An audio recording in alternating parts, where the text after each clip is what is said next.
नमस्कार दोस्तों, मैं आचार्य ध्यान आमीन और यहाँ एक साधक ने प्रश्न पूछा है। उन्होंने अपने अनुभव के बारे में बताया है कि मैं जब साधना करता हूँ तो मुझे ब्रह्मांड दिखाई देता है, शिव दिखाई देते हैं और आप भी दिखाई देते हैं, और ये बिना साधना के भी कई बार होता है। तो मैं अभी मोक्ष से कितनी दूर हूँ?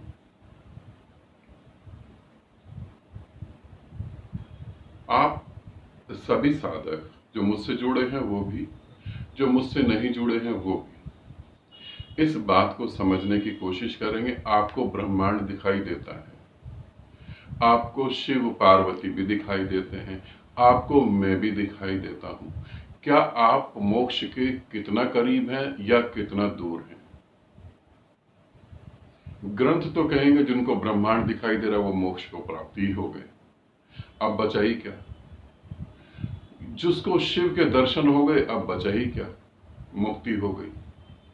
बहुत सारे मूर्ख लोग इस बात को जरूर कहेंगे, ग्रंथों में भी ऐसी मूर्खता है,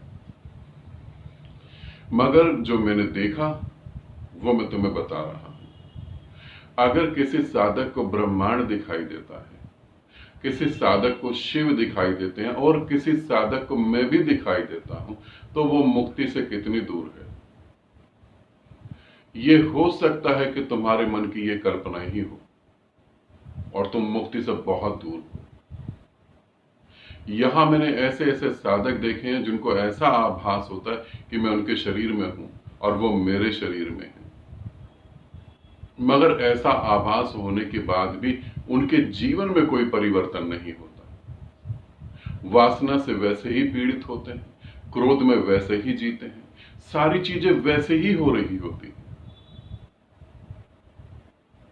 तो मुक्ति तो बहुत दूर की बात है।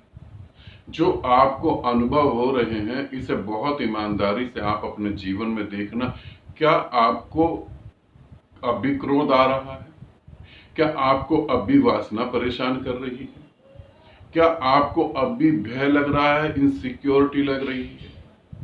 जिसको ब्रह्मांड दिखाई दिया उसका तो परिवार ब्रह्मांड हो गया, या यूं कहूं वो परिवार से मुक्त हो गया। आज भी आपको परिवार के बारे में सोचना पड़ रहा है। अगर ये सारी चीजें आपके जीवन में घट रही हैं, क्रोध भी है,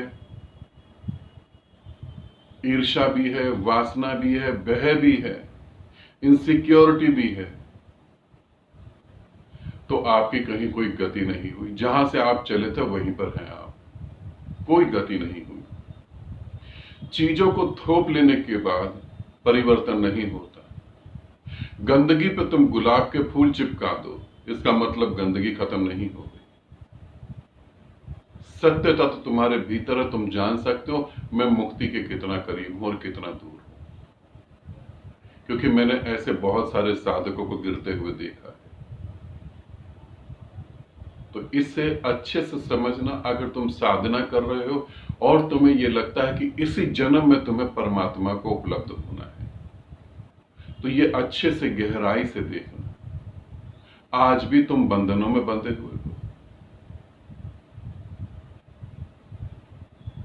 तो फिर कोई फायदा नहीं। कोई साधना नहीं करी, साधना के नाम पर समय खराब करा और कुछ भी नहीं करा। ठीक है, आनंदित रहो, सदा खुश रहो। बहुत बहुत प्रेम आप सभी को।